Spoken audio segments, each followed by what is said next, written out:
নিম্ন অসমে রেল লাইনে আইইডি বিস্ফোরণ, উড়ল 1 মিটার লাইন, অল্পের জন্য রক্ষা পেল মালগাড়ি। কোকড়াঝাড়, অসমের নিম্ন অসমে গভীর রাতে আইইডি বিস্ফোরণ ঘটিয়ে রেল লাইনে নাশকতা চালানো হয়। বুধবার রাত আনুমানিক 1টা নাগাদ আলিপুরদুয়ার ডিভিশনের কোকড়াঝাড় ও শালেকাটি স্টেশনের মাঝে আপ লাইনে এই বিস্ফোরণ ঘটে। বিস্ফোরণের তীব্রতায় প্রায় 1 মিটার রেল লাইন উড়ে যায়। এর অল্প পরেই ওই লাইনে যাওয়া একটি মালগাড়ি অল্পের জন্য দুর্ঘটনার কবল থেকে রক্ষা পায়।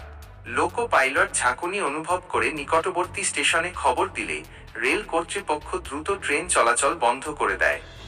ঘটনার জেরে নিউ আলিপুরদুয়ার, কোকড়াঝাড় সহ বিভিন্ন স্টেশনে দূরপাল্লার একাধিক ট্রেন আটকে পড়ে। রেল দ্রুত মেরামতের কাজ শুরু করে। রেল পুলিশ ও রাজ্য পুলিশ ঘটনাস্থল পরিদর্শন করে তদন্ত শুরু করেছে।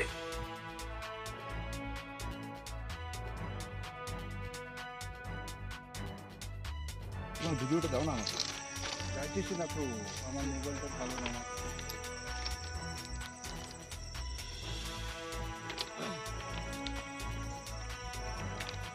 उधर मत जाइए ना भाई।